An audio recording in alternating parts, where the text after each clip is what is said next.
Hello. So we're on Perek Gimel, chapter 3 of Kohelet, the book of Ecclesiastes. I don't know if you remember when I was a little kid and went to school, they still had prayer and Bible readings. And I remember that it was, I think, a predominantly Jewish school, an elementary school. And the readings, more often than not, attempted to be non-sectarian kind of readings. So I remember 23rd Psalm being read each morning a great deal. And I also remember chapter 3 of the book of Ecclesiastes, one of the most famous chapters in the whole Bible, in all of literature. There is a time and purpose for everything under the heavens, a time to be born and a time to die. And it goes on. But I'm not really sure, I certainly as a little kid in elementary school didn't understand what it was about.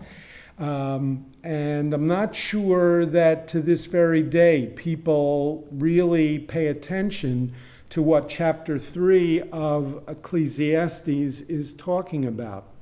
Most famously, the chapter became a popular folk song, originally put together and recorded by Pete Seeger in 1962, and then I think Judy Collins has a version, probably many versions of Turn, Turn, Turn. What I want you to do is to read chapter 3 along with the song. I'm going to play it.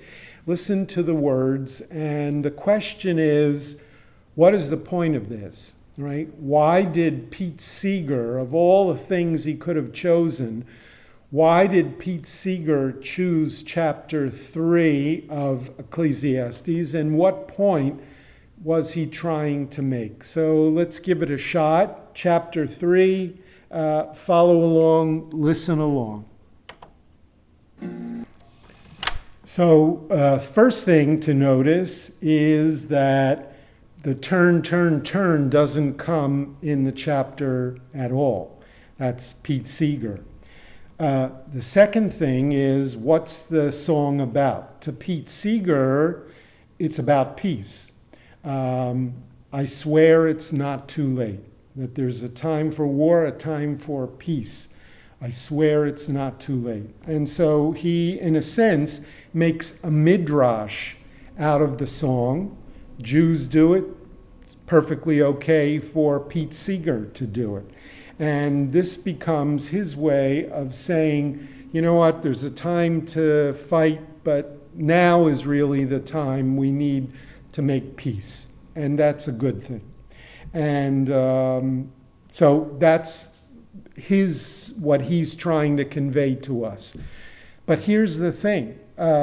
Pete Seeger's song is verses 1 to 8. And if you look at verse 9, you'll see that what he says the song about is not what Kohelet said the song is about. And in verse 9, it goes like this. What value then can the man of affairs get from what he earns? The point of Kohelet is everything is fixed. Everything is determined. And no matter what you do, you can't go against what is part of nature or what has been predetermined by God. So you're wasting your time. Fascinating, two very different takes on the song. To Pete Seeger, it's this optimistic song. I swear it's not too late. We can make peace, bring peace to the world. To Kohelet, it's saying, what's the point of even trying? That there's a time for this and the time for the opposite. And if this happens to be the time for the opposite, you're trying to do the other thing is a waste of your time. It ain't going to work. So incredible that what we think the song is about is what Pete Seeger says the song is about. What the chapter is about is maybe the opposite, that you want to try to make peace, forget about it. There are forces in the universe that are stronger than you, and you try to have a rally, you try to bring peace, you try to make change. Unless that's what's preordained, it ain't going to happen. Okay, so let's go a little bit more carefully over these verses and then the second half of the chapter. So we start with L'chol zman va'et. For everything there is a time. Va'et l'chol chayfetz tachat hashamayim. And a time for everything, every experience under the heaven, meaning on earth. Verse 2, Eit laledet v'eit lamut. There's a time to be born and a time to die. A time for planting, Eit lata'at v'eit la'akor natua. And a time for uprooting that which has been planted. So you'll notice, by the way, the parallelism in the poetry. You've got A, B, and then the second part of the verse is A prime, B prime. So in most of these verses, A prime will seem to echo what was in A just above it. Okay, and sometimes if you're not sure what A or B is, by looking at what's beneath it, A prime, B prime, you can pretty much get an idea. So being born is parallel to the planting, and dying is parallel to weeding, when you're ripping up that which has been planted. Verse 3, Eit laharog, a time to kill, v'eit lirpo, a time to heal. Eit lifrotz v'eit livnot, a time to burst through, tear apart, and a time to build. Then in verse 4, Eit livkot, a time to cry, v'eit lischok, and a time to laugh. Eit sipod, a time to mourn or wail, v'eit rikod, and a time to dance. So you can see wailing and weeping and laughing and dancing. Verse 5, Eit lahashlich avanim, v'eit kenos avanim. Here, it says here, a time for throwing stones and a time for gathering stones. The Hebrew more literally would say a time for casting or throwing works as well. What does that mean? Why is there a time for throwing stones, casting stones? Some people would say maybe it's for executions. Stoning was a method of execution in the world, but how is that the opposite of gathering stones? Maybe it's somebody who's going through the field, and maybe there's a time when you go through the field before you sow and plow, you need to throw out all the rocks and stones. And maybe there's a time when you're about to build a wall that you need to gather up the stones. That's a possibility. But remember, sometimes we can learn when we're not clear of what A and B are. We can look at what follows in the second half of the verse, A prime, B prime, and maybe that will tell us. So the second part says, Eit lachavok, a time to hug, time for embracing, v'eit lirchok mechabek, a time for shunning or pushing away, hugging. So what does that have to do with stones and throwing stones and gathering stones? One could make a very interesting sermon or midrash out of that second part. There's a time for hugging and a time for not hugging, refraining from hugging. And how many of us in the last 5 months have given virtual hugs. We all know now is not the time to hug. So maybe he's talking about the COVID-19 virus, and make sure that you don't hug now. Are you ready for what the real meaning of this is? Make sure children are pushed out of the room. And here's what the interpretations tell us. This is from the Midrash, the rabbis' interpretations and stories about the Bible. And this is from Midrash Rabbah, Midrash Kohelet, the stories about the book of Ecclesiastes. A time to cast away stones, and he explains at the time when your wife is ritually clean. What they're saying is a time to have sex. So in other words, lahashlich avanim, to throw stones, cast away stones. Stones becomes a euphemism for testicles. And what this is saying, according to the rabbis here, is that there's a time to have sex and there's a time when you don't have sex.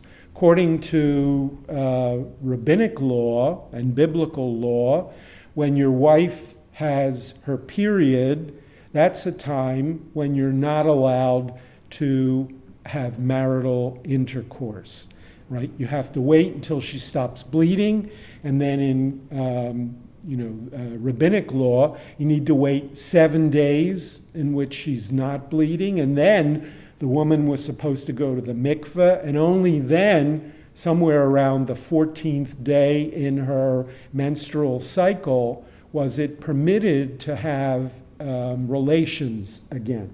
So in the Midrash it says, at the time when your wife is ritually clean, that's a time to cast away stones, and a time to gather stones together at a time when your wife is ritually unclean.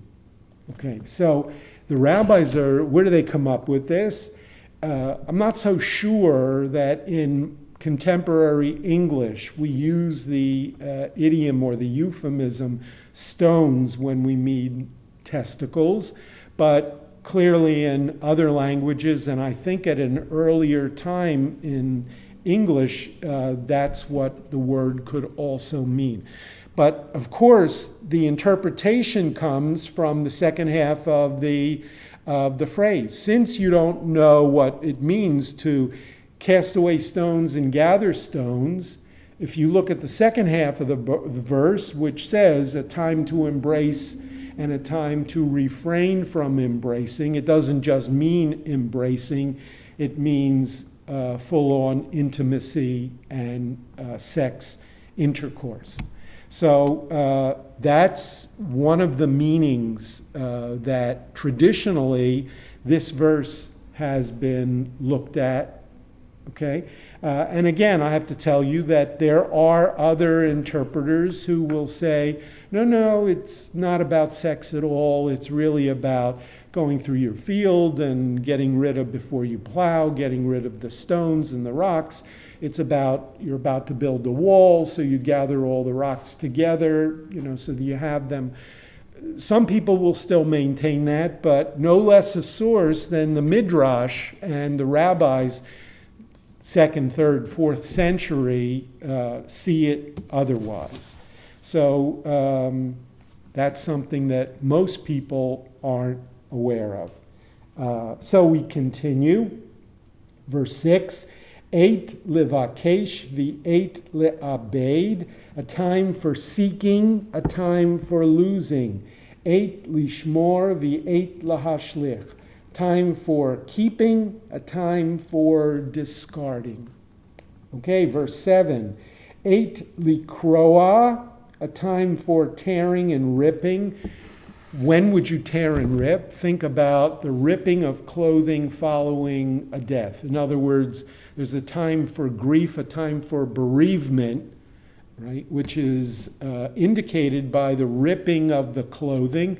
Today, of course, most Jews, instead of ripping a shirt, will actually pin on the black ribbon and tear that. But originally, and still in traditional circles, you were tearing your actual clothing. And then 8 litfor, a time for sewing. What happened is you didn't throw out your ripped clothing. People would stitch them up and continue to use them. And it almost became, as you got through Shiva and you got through Shloshim and you were walking around with your garment, which seemed to have this, this sign, the seam that, from the sewing, you were walking around with, in a sense, a scar for as long as you wore that garment. You weren't torn apart, but you were a scarred person after the week and after the month of mourning. And then the second half of 7, 8 lachashot v8 lidaber, a time for silence, a time for speaking. Again, is that referring to mourning? We're told that there's a time, when mourners, you just need to be quiet and silent. You can't ask questions, you can't say anything. So maybe it's about that, or maybe 7b is just a different thing from 7a. And then we're told in 8 le'ahov v8 lisno, a time to love, a time to hate.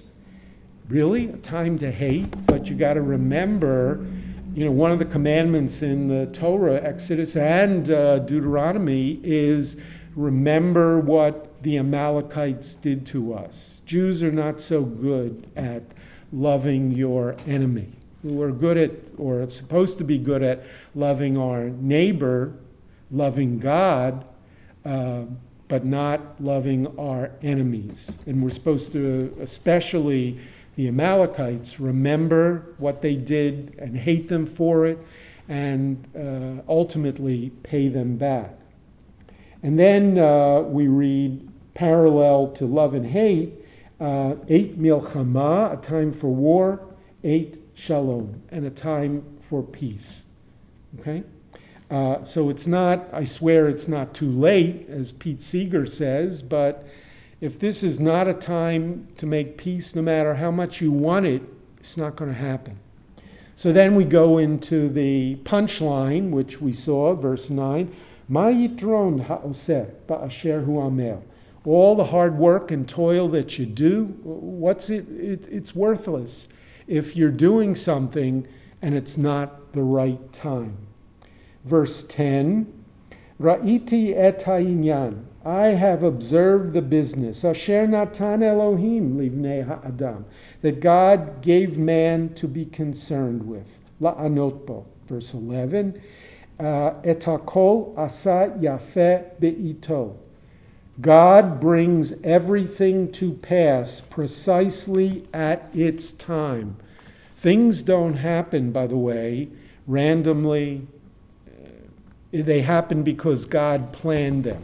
This is a little bit more Calvinistic, the idea of things are predetermined, than most Jewish philosophies. But here you see, in the 2nd, 3rd century BCE, apparently this is what Kohelet believed, the author of Kohelet believed, that yes, there is a God, but God, he's not this personal God that you can, get to forgive you or talk into things like Moses did with God. This is a God who decides things, and you just got to go with the flow.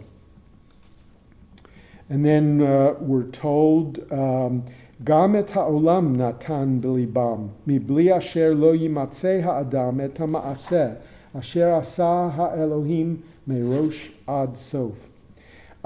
He also puts eternity into their mind, but without man ever guessing from first to last all the things that God brings to pass. Little bit difficult as in English to figure out what is he saying. We keep looking towards the end, and figure out, well, okay, if that's where things are going, here's what I'm going to do to get there. But that's beyond you. We keep striving to find meaning and to find the key, but God decides and he doesn't tell us. So you just have to accept whatever you get in life. That's what Kohelet believes. So then we come to verse 12. Yadati, thus I realized, ki ein tov bam, ki im lismoch v'lasot tov b'chayav. And here, we saw this in the previous weeks, this becomes the most important thing that Kohelet is teaching us. And it's this, that since everything is out of your control, you don't know when there's going to be good, there's going to be bad. You can't plan for it. You can't change it. What are you going to do? Accept it, and when you can, enjoy life. If good things come, you can't say, you know what, now's not a good time. I'm going to put this off to later. Forget about that. Later, you may not have later. And whatever good just came to you at this inconvenient time, may not be around when it is convenient for you. So this is the key philosophy of Kohelet. We don't understand what goes on. When you have a chance to enjoy it. Thus I realized that the only worthwhile thing there is for them is to enjoy themselves and do what is good in their lifetime. Lismoach, to rejoice, v'la'asot tov b'chayav. 13. V'gam kol ha'adam sheyochal v'shata v'ra'atov b'chol amalo. Whenever a man does eat and drink and get enjoyment out of all his wealth, and here's the key, matat Elohim he. Realize that this is a gift from God. God didn't tell you it was coming now. It may not be a good time now, but if it falls into your lap, the best thing you can do is embrace it and enjoy it while you have it, because you don't know what tomorrow is going to bring. Okay? Verse 14, Yadati, I realized, or I knew, ki kol asher ya'aseh ha'elohim hu yiyeh le'olam. Whatever God has brought to pass will recur evermore. Remember from chapter 1, we saw things just repeat. Life it's a bunch of repetitions. Things happen over and over again. And then we're told, Alav ein lahosif, umimenu ein ligroa, v'Elohim asa sheyiru milfanav. Nothing can be added to it, nothing taken from it. And God has brought to pass that men revere him. Right? So in other words, to realize you don't have control over fate, over time, over anything, and God's in charge, and we don't really understand what God is doing, why God is doing it now. All I can tell you is if you get something good, you better hug it and hang on to it, because it may not be here tomorrow. Ultimately, that's the message of Kohelet, because there's so much in life that is overwhelming and it's beyond us. Now I have to tell you that verses 15, 16, 17, and 18, you look at the commentary. First of all, you look at the English and you say, what? What's he talking about? And you look at the commentaries and they're going to tell you, what? What's he talking about? Even the great biblical scholars are not really sure what's flying in the next couple of verses. It says at the bottom of our page on 62, meaning of parts of verse uncertain. And you'll see that there's an attempt to try to explain. Different commentators will either try, maybe this word was messed up and should be changed to that, or maybe we don't understand what's going on. And it's frustrating. We're trying to read this book, and not only does it not make sense, these verses in English, they don't make much sense in Hebrew either. So what's going on? Either there was a mistake in the copying, or what somebody meant 2,200 years ago. Idioms have changed and we don't really get it or understand it. Very frustrating. It's not most of the book, but there are passages like this one. So let's look at 15.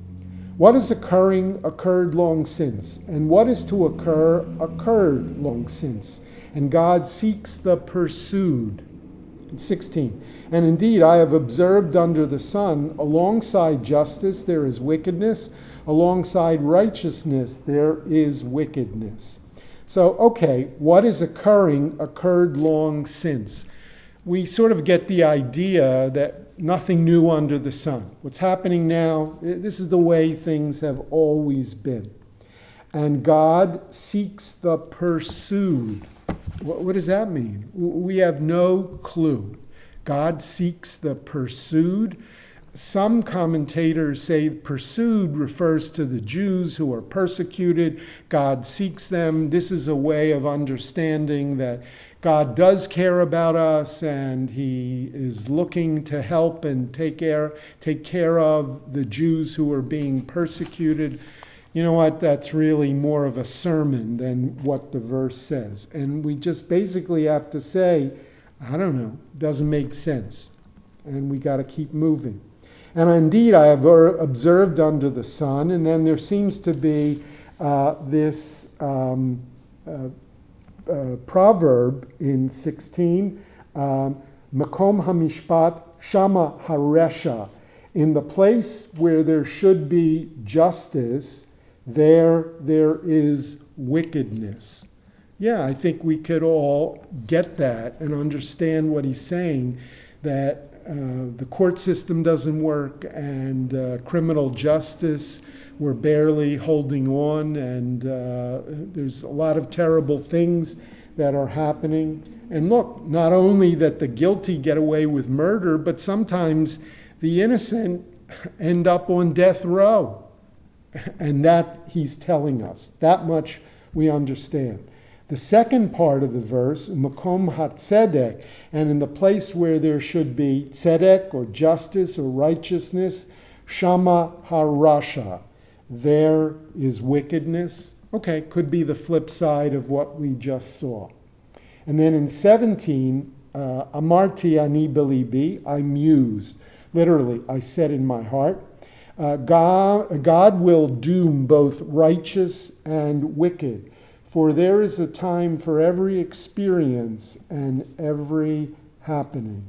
And again, what exactly are we talking about? We see the one possibility is doesn't matter whether you're good or bad. In the end, everybody's going to die, right? So what difference? God will doom both righteous and wicked. And then in 18, we also see a difficult verse here. Amarti ani belibi, again, I said in my heart, I decided, as regards men, to disassociate them from the divine beings and to face the fact that they are beasts. So what's going on here? Keep in mind that from the Bible's point of view, the hierarchy of living things goes like this. God. Beneath God, we have, let's call them angels, but we're not talking about dead people who wear harps and white robes and play harps, who go to heaven. Angels are a category of being that is beneath God but above man. And these are almost like God's helpers. They are God's messengers. In fact, the word for angel is the same word as messenger. And often God's messengers, like with Abraham, when he looks out and sees 3 strangers come out of the desert, and he thinks they're simply travelers. So he invites them in, he feeds them. He doesn't understand that they're not human beings. They look like human beings, but they've been sent, by God on a mission to help heal Abraham, to inform Sarah she will have a son in a year, to destroy Sodom and Gomorrah. 3 angels sent on 3 missions. So we have God, we have this second category beneath God of the angels, however we define them. Then you have the third category beneath the angels, which is humanity. Right? And it's important to know we're not number 2, we're number 3 on this hierarchy. And then finally, at the bottom of the hierarchy are animals. Okay? So God, angels, humans, and animals. And here, what we're being told is, as regards men, to disassociate them from divine beings. In other words, number 3 is not the same as number 2. We are lower than the angels. We're different than them, even though they can look like us. And to face the fact that they are beasts. What Kohelet is saying is that number 3 is no different than number 4. That humans are basically animals. We're in that category. We think of ourselves as a little lower than the angels. I think that's how one of the prayers, quoting the Psalms, sees us, but not Kohelet. He sees us no different than, the animals. You live, you die, you eat, you fornicate, and you don't really have much control over the world that you live in. So that's the story of verse 18. Verse 19 says, "For in respect of the fate of man and the fate of beast, they have one and the same fate. As the one dies, so dies the other, and both have the same life breath. Man has no superiority over beast, since both amount to nothing. Ki mikre b'nei adam u'mikre ha'behema mikre echad lahem." What happens to one happens to the other. There's no difference. Kamot zeh, kain kamot zeh. This one dies, that one dies. V'ruach echad lakol. And whatever's in, we think of ourselves having this spirit that puts us above animals. He's basically saying, no, all we have is life spirit, the ability that we're, to breathe and we're alive. Umotar adam min ha'behema ayin. There's no difference between us and animals. Ki hakol havel, because it's all breath. Remember back to chapter 1, the breath, the mere breath. Once it's out of your mouth, it's gone and it's over with. So we're getting back to that pessimistic. And again, notice the mood swings here. We saw above, if you have something good that comes to you, grab it, enjoy it. But now we're back to, you're no different than an animal, and you're going to be roadkill one day. You're going to be dead in the street. Nothing. So we can imagine, is this somebody who was bipolar? Last week he told us, eat, drink, and be merry. And he repeats that same idea today, but a few verses later, no difference between you and the animal. You're both going to end up the same way. Verse 20. Hakol holech el makom echad. Both go to the same place. Both came from dust and both return to dust. Hakol haya min ha'afar, v'hakol shav el ha'afar. Dust you are, and to dust you shall return. Some commentaries point out that at this time, let's say we're in the 3rd, 2nd century BCE, when the Jewish people had been influenced by, in touch with Hellenism. And one of the Hellenistic ideas, one of the Greek ideas, was the notion of an afterlife. Apparently, early on in biblical times, from Abraham through Moses, through Solomon and David, through the kings, through all of that, maybe from 1700 BCE, maybe down to 400 BCE, the notion is once you die, your soul, all souls, good people, bad people, your soul goes beneath the earth to a place called Sheol. It's not hell. It's not a place of punishment. There is no place in heaven for reward. All souls go there. And we don't know anything about it except it's described as dark and dry. And that's it. The body, disintegrates to the dust. And the soul goes to Sheol. But somewhere around 300s, 200s, the Jews apparently say, maybe those Greeks had a better idea than what we had, that there is something after life. There is a reward, and there is a punishment.